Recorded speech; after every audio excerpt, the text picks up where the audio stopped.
They say when something comes too easy, it has a price.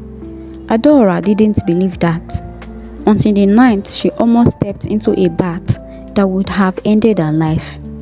Everything started after her parents died in a bike accident on their way back from work. Just like that, her world scattered. She did her best, selling akara, washing people's clothes, but it wasn't enough.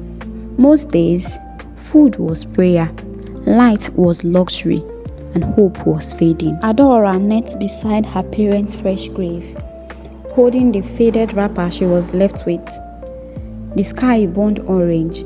The compound was empty except for Clara, hidden in shadow, and Uncle Jude watching from a distance. She was alone but not unseen. A black Prado Jeep drove into the compound. Uncle Jude stepped out with a smile and promises of Lagos. Clara was already in the car, eyes cold. Adaora climbed in with nothing but a small bag and her mother's photo peeking from it. The mansion was quiet, too quiet. Marbles floor, golden lights, no laughters. Adaora stood barefoot in the foyer, holding a nylon bag.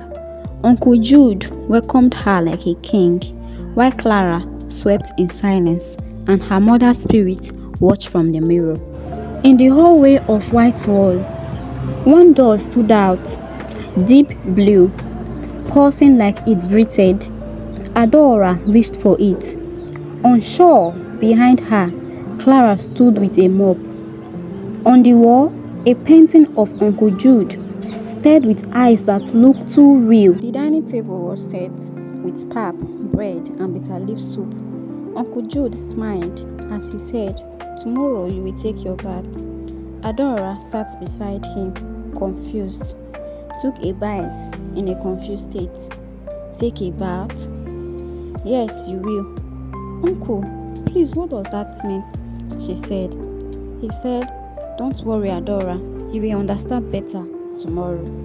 A small sponge, a sharp razor, a white toy laid neatly on Adora's bed under a dim light.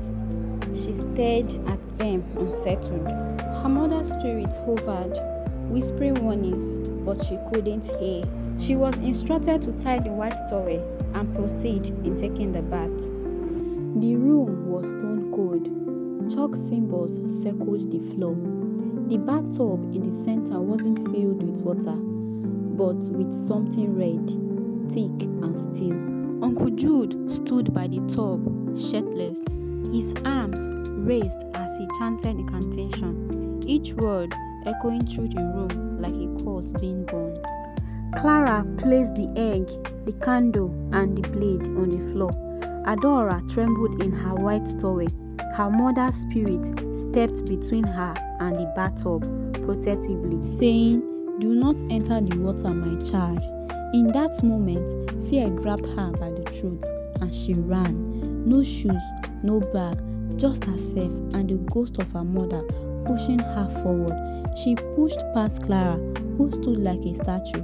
Uncle Jude's voice echoed behind her, chanting louder like he was trying to stop her with his voice. But Adaora didn't stop. She burst out of the gate into the open street. It was still dark, but there was a light in her soul. She waved at a passing keke. The man nearly drove off until he saw the fear in her eyes. "Abeg, take me go park, I wan go village."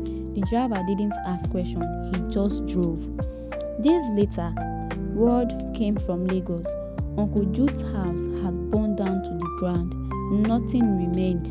No sign of Clara, no trace of Uncle Jude. Only ashes and silence. Some say it was an accident, others says it was vengeance, but Clara knows the truth. Her mother warned her, her mother protected her. Even in her death, she came back to save her child from the last part.